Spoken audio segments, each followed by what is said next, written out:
ഇരിങ്ങാലക്കുടയിൽ അമ്മയും മകളെയും കൊലപ്പെടുത്തിയിട്ട് മകളുടെ കൂടെ താമസിച്ച രണ്ടാം ഭർത്താവ് സ്ഥലം വിട്ടിരിക്കുന്നു. വലിയ വാർത്തയാണ് ഇതിൻ്റെ പിന്നിൽ വരുന്നത്. കാരണം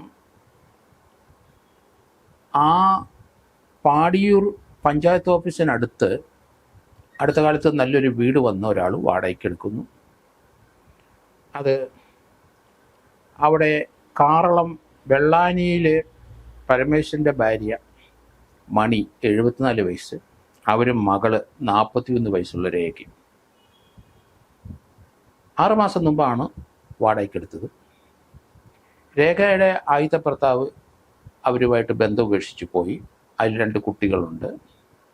രണ്ടാമത്തെ ഒരു ഭർത്താവ് 5 മാസം മുമ്പ് അവരെ വിവാഹം ചെയ്തു എന്നാണ് പറയുന്നത്. മണിക്ക് എന്ന ആ 74-കാരി ഇരിഞ്ഞാലക്കുട ഒരു വീട്ടിൽ ജോലിക്ക് പോവുകയാണ്. ഈ മകള് ഇവിടെ 2 കുട്ടികളും കൂടെ ഉണ്ട്. പക്ഷേ ഈ വിവാഹത്തിന് ശേഷം കുട്ടികൾ അവിടെ കണ്ടിട്ടില്ല എന്ന് തോന്നുന്നു. ഇവർക്ക് മണിക്ക് വേറെ 2 പെൺകുട്ടികളുണ്ട്. ഒരാൾ ഇരിഞ്ഞാലക്കുട ബോയ്സ് ഹൈസ്കൂളിലെ അവിടുത്തെ ജീവനക്കാരിയാണ്. മറ്റൊരു കുട്ടി സിജിയാണ്. അവർ 2 പേരും വിവാഹം കഴിച്ചവരാണ്. അമ്മയെ അവർ 2 ദിവസം കൊണ്ട് വിളിക്കുന്നു. അമ്മ ഫോൺ എടുക്കുന്നില്ല. സഹോദരി രേഖയെ അവരെയും വിളിച്ചിട്ട് ഫോൺ എടുക്കുന്നില്ല.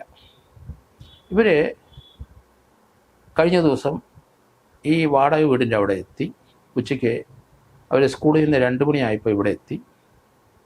അവിടെ എത്തിക്കഴിഞ്ഞപ്പോൾ വീട് കൂട്ടി തന്നെ കിടക്കുന്നു. പിൻവശത്തുകൂടെ വാതിൽ തുറന്നു അകത്ത് കയറി. അപ്പോൾ അവിടെ ദുർഗന്ധം വമിച്ചുകൊണ്ടിരിക്കുകയാണ്.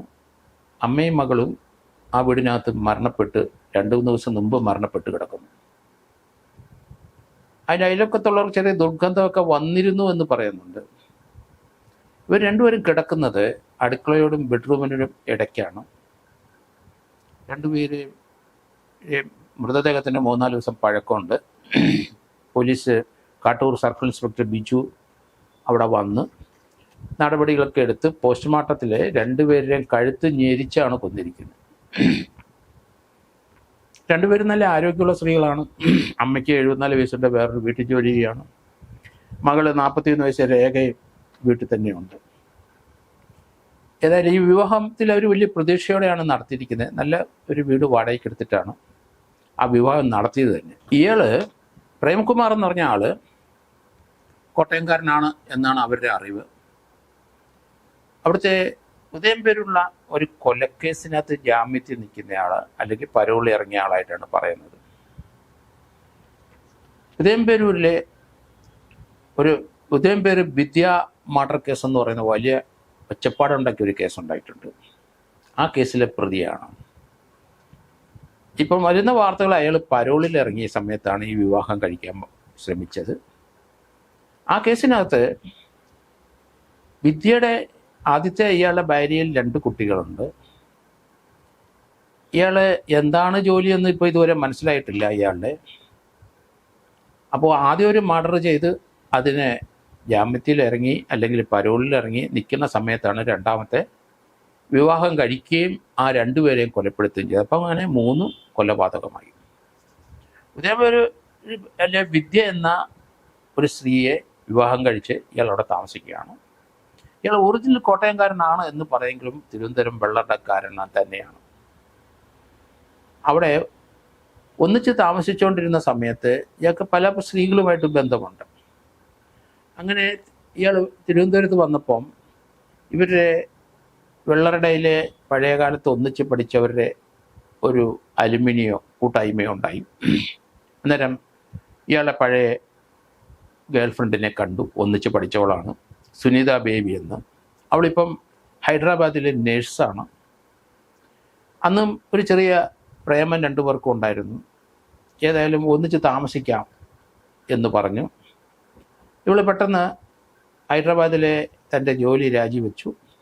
അതിനുശേഷം കടയ്ക്കലെ ഒരു നേഴ്സായിട്ട് ജോലി ചെയ്തുകൊണ്ടിരിക്കുന്നു. ആ സമയത്താണ് ഇയാളെ കാണുന്നത്. ആ ബന്ധം ഒന്നിച്ച് താമസിക്കാൻ വേണ്ടിയിട്ട് തിരുവനന്തപുരത്ത് ഒരു വീട് വാടകയ്ക്കെടുത്തു, 2 നില വീട് വാടകയ്ക്കെടുത്ത് കുറച്ച് ദിവസം താമസിച്ച് കഴിഞ്ഞപ്പോഴും വിദ്യ എന്ന തൻ്റെ ഭാര്യ അന്വേഷണമായിട്ട് മുന്നോട്ട് വരുന്നത്. ഇയാൾ ഉടൻ തന്നെ മടങ്ങി ഉദയംപേരൂർ എന്ന് വിദ്യയെ കണ്ടു, കുട്ടികളെ കണ്ടു. അവരുടെ കഴുത്തിന് എന്തോ ചെറിയ വേദനയൊക്കെ ഉണ്ട്. എന്നാലും തിരുവനന്തപുരത്ത് ഇയാളുടെ സ്വഭാവം അവർക്ക് അറിയാതിരിക്കാം. അങ്ങനെ പറഞ്ഞ് ഇയാൾ സോപ്പിട്ടു, നമുക്ക് തിരുവനന്തപുരത്ത് ഡോക്ടറെ കാണിക്കാം, കഴുത്തിൻ്റെ വേദന മാറ്റാം എന്ന് പറഞ്ഞ് ആ സ്ത്രീയെ തിരുവനന്തപുരത്തിന് കൊണ്ടുവന്നു.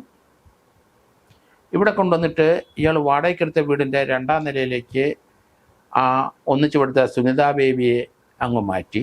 താഴത്തെ നിലയിൽ ഇയാൾ ഭാര്യയും വിദ്യയുമായിട്ട് അവിടെ താമസിച്ചു.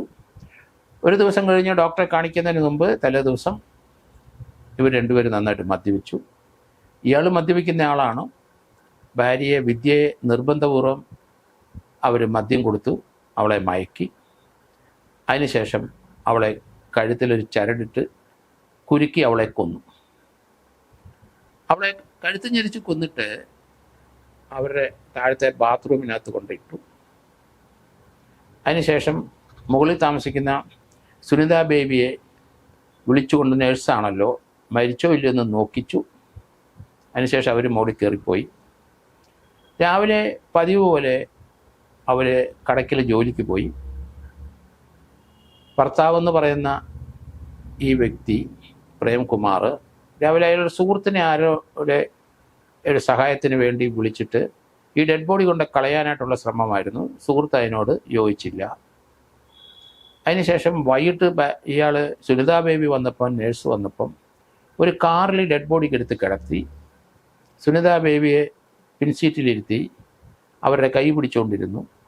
അതിനുശേഷം നേരെ വണ്ടി വിട്ട് തിരുനെൽവേലി നാഗർകോവിലേക്ക് പോയി. നാഗർകോവിൽ തിരുനെൽവേലി ഹൈവേ റോഡിൻ്റെ അവിടെ ഏർവാടി എന്ന സ്ഥലത്ത് അവിടെ വന്നു. അവിടെയുള്ള ഒരു ബ്രിഡ്ജിൻ്റെ മുകളിൽ നിന്ന് ഈ ഡെഡ് ബോഡി എടുത്ത് താഴെ ഇട്ടു. താഴെയുള്ള പൊന്തക്കാട്ടിലെ ഡെഡ് ബോഡി ഇട്ടിട്ട് മടങ്ങി വന്നിട്ട് ഇയാളുടെ കുട്ടികളെ ഇയാളൊരു ഓർഫനേജിലാക്കാനും ഇയാൾ ബെഹറിലേക്ക് ടിക്കറ്റ് കൊടുത്തു. അങ്ങനെ കുട്ടികളെ ഓർഫനേജിലാക്കാനും അല്പം താമസിച്ചു. ആ സമയത്ത് ഉദയംപേരൂർ സർക്കിൾ ഇൻസ്പെക്ടർ ഇയാളെ അറസ്റ്റ് ചെയ്തു. അങ്ങനെ വിദ്യയുടെ കൊലക്കേസിനകത്ത് ഇയാളെ ശിക്ഷിച്ചു എന്ന് തോന്നുന്നു. ഇപ്പോൾ പരോളിലിരുന്ന സമയത്താണ് അടുത്ത 2 മർഡർ ചെയ്യുന്നത് എന്നെനിക്ക് തോന്നുന്നു. കാരണം ഇയാൾക്ക് മർഡർ ചെയ്യാതിരിക്കാൻ ഒക്കില്ല. ആദ്യത്തെ മർഡർ ചെയ്ത് ഒഴിവാക്കി. രണ്ടാമത് ഇപ്പോഴത്തെ അമ്മയും മകളെയും കൊന്നു. മർഡർ ചെയ്യുന്നതിനൊരു മടിയില്ല.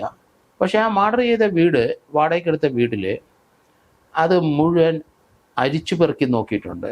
സ്വർണ്ണോ ക്യാഷോ വല്ലതും ഉണ്ടാവും, അതെടുക്കാൻ തന്നെ ആണ് ഇവരെ കൊന്നത്. ഇയാൾ കള്ളനാണ്, കൊലപാതകിയാണ്, യാതൊരു സംശയമില്ല. ഇയാളുടെ വരുമാനം എന്താണെന്ന് നമുക്കറിയില്ല. നല്ല ടോളായി ഒരു 6 അടിയെങ്കിലും പൊക്കവും നല്ല വണ്ണവും നല്ല ഹെൽത്തിയായ 10-40 വയസ്സുകാരനാണ്. അയാൾ ഒരു IT പ്രൊഫഷണലിനെ പോലെ കഴുത്തിലെ ഒരു ലാപ്ടോപ്പിനെ എന്തോ തൂക്കിയിട്ട് എപ്പോഴും സഞ്ചരിക്കുകയുള്ളൂ. ഒരു ബനിയൻ ടൈപ്പിലുള്ള ടീഷർട്ടാണ്. കാണാൻ സുമുഖം, അല്പം കഷണ്ടിയുണ്ട്, കണ്ണാടിയുണ്ട്. ഇയാളുടെ CCTV ദൃശ്യം നമ്മൾ കണ്ടു. മണി എന്ന ആ 74-കാരിയും മകൾ രേഖയും ആ കൊന്ന വീടിൻ്റെ അവിടുത്തെ ഒരു CCTV ദൃശ്യത്തിൽ ഇയാളുടെ പടം കണ്ടു. ഇയാൾക്കെതിരായിട്ട് ലുക്കൗട്ട് നോട്ടീസ് പുറപ്പെടുവിച്ചിട്ടുണ്ട്. ഇയാൾ ഒളിവിലാണ്. ഇയാളുടെ മൊബൈൽ സ്വിച്ച് ഓഫ് ആണ്. പോലീസ് ഇയാളെ തപ്പി നടക്കുന്നു. ഇയാൾ എവിടെയുണ്ടെന്നൊരു പിടിയില്ല. ആദ്യത്തെ കൊലപാതകത്തിൽ അയാൾ ഡെഡ് ബോഡി കഴിഞ്ഞിട്ട് ആ കേസിനകത്ത് ഉദയംപേരൂർ SHO ഇയാളെ അറസ്റ്റ് ചെയ്ത് കഴിഞ്ഞപ്പോൾ അതിന് തൊട്ടു മുമ്പ് ഇവരെ ഡെഡ് ബോഡി കളഞ്ഞ സ്ഥലത്ത് അവിടെ ഒരു കേസെടുത്തിട്ടുണ്ട് തമിഴ്നാട്ടിൽ. ആ കേസെടുത്തത് വിവരങ്ങൾ ആളെ ഐഡൻറ്റിഫൈ ചെയ്യാതെ കുറേ നാൾ മുന്നോട്ട് പോയി. ഈ സമയത്ത് സുനിതയെ തിരിച്ചറിഞ്ഞില്ല. ഇയാൾ മക്കളെ ഓർഫനേജിലാക്കി രക്ഷപ്പെടാൻ നോക്കിയിട്ട് നടന്നില്ല. അതിബുദ്ധി കാണിച്ചു അവിടെ ഇയാളും ഇയാളുടെ സുനിതാ ബേബി എന്ന ഇപ്പോഴത്തെ ഭാര്യയുമായി ഉദയംപേരൂർ പോലീസ് സ്റ്റേഷനിൽ പോയിട്ട് വിദ്യയെ കാണാനില്ല എന്നൊരു പരാതി കൊടുത്തു. മിസ്സിങ്. അവസാനം അയാൾ ആ കേസിനകത്ത് പ്രതിയായി. ഉദയംപേരൂർ CI ഇയാളെ വിളിച്ചപ്പം അയാൾ പറഞ്ഞു, ഞാൻ അവളെ കൊന്നു എന്ന് അഡ്മിറ്റ് ചെയ്തു. ആ കേസിനകത്താണ് ജീവപര്യന്തം തടവിന് വിധിച്ചിരിക്കുന്നത്. പരോളിൽ അപ്പോൾ ഇറങ്ങിയതാകാം എന്ന് സംശയിക്കുന്നു. അതിൻ്റെ ഡീറ്റെയിൽസൊക്കെ ഇപ്പോൾ പോലീസ് എടുക്കുന്നേ ഉള്ളൂ. ഈ സംഭവം അവിടെ 2 പേരെ കൊന്ന് വളരെ ഈസി ആയിട്ട് കൊന്നിട്ട് പോവുകയാണ്. 6 മാസത്തെ പരിചയമുള്ളൂ, അല്ലെങ്കിൽ ഒരു 8 മാസത്തെ പരിചയം. എങ്ങനെയാണ് രേഖയെ പരിചയമെന്ന് അറിയില്ല. രേഖയുടെ ആദ്യത്തെ ഭർത്താവ് അവരെ കളഞ്ഞിട്ട് പോയി. അതിൽ 2 കുട്ടികളുണ്ട്. ഈ വിവാഹമെങ്കിൽ നല്ല രീതിയിൽ മുന്നോട്ട് പോകുമെന്ന് പ്രതീക്ഷയിൽ തന്നെയായിരുന്നു ഇരുന്നത്. പക്ഷേ തെറ്റിപ്പോയി. വളരെ അധികം പ്രതീക്ഷയോടെ തന്നെയായിരുന്നു രേഖ ഈ വിവാഹം നടത്തിയത്. പുതിയ വീടെടുത്തു. അതുകൊണ്ട് തന്നെ ഇയാളെ കാണാനും സുമുഖവനാണ്, നല്ല ജോലിക്കാരനാണ് എന്നായിരിക്കും പറഞ്ഞിരിക്കുന്നത്. എന്ത് പറഞ്ഞാലും ശരി, ഇയാളുടെ വരുമാന മാർഗം അന്വേഷിക്കണം പോലീസ്. ഇയാൾ എങ്ങനെയാണ് ഇത്ര നാളും ജീവിച്ചത്? വളരെ ആർഭാടമായ രീതിയിലും വളരെയധികം പണം ചെലവാക്കുന്നുണ്ട്. ഇയാൾ ഒരു മോഷണക്കാരനാണ് എന്നെനിക്ക് തോന്നുന്നു. ഇയാൾ ചിങ്ങവനത്ത് എങ്ങനെ പോയി താമസിച്ചു എന്ന് അറിയില്ല, അവിടെയും താമസിച്ചിട്ടുണ്ട്. ഇയാളുടെ ചെറുപ്പത്തിൽ പോലെ എവിടെ വളർന്നു, എങ്ങനെ ജീവിച്ചു, എങ്ങനെയാണ് ഇയാൾ പണം ഉണ്ടാക്കുന്നത്? അത് കൊന്ന് അല്ലെ കൊലപാതകം ചെയ്ത് അതുപോലെയുള്ള കുറ്റകൃത്യങ്ങൾ ചെയ്ത് പണം ഉണ്ടാക്കുന്ന വ്യക്തിയാണോ? ഇപ്പോഴത്തെ മാർഡറിൻ്റെ കേസിനോടനുബന്ധിച്ച് ഇയാളുടെ പഴയ കേസിൻ്റെ ആ ചരിത്ര സമയത്ത് അന്നേരമുള്ള ഇയാളുടെ ബന്ധങ്ങൾ അവിടെ മൂലം അന്വേഷിക്കണം. ഇയാൾ തിരുവനന്തപുരം വെള്ളടക്കാരനാണ് എന്നാണ് ഇപ്പം ലേറ്റസ്റ്റ് ആവുന്നത്. എങ്ങനെ ഈ വെള്ളടക്കാരന് ചിങ്ങവനത്ത് പോയി താമസിക്കേണ്ടി വന്നു? അവിടെ ആരൊക്കെയായിട്ടാണ് കൂട്ട്? അവിടെ എങ്ങനെ എത്ര നാൾ താമസിച്ചു? അവിടെ എന്തായിരുന്നു ഇയാളുടെ ജോലി? ഇയാൾ മദ്യപിക്കുന്ന ആളാണ്, ഡ്രഗ്സ് അടിക്കുന്നുണ്ടോ എന്ന് സംശയമുണ്ട്. ഏതായാലും ഇപ്പം നമ്മുടെ കണക്കനുസരിച്ച് 3 മർഡർ വരെ വന്നിട്ടുണ്ട്. ഇനിയും കാണാനുള്ള സാധ്യത വളരെ കൂടുതലാണെന്നാണ് ഞാനും കരുതുന്നത്.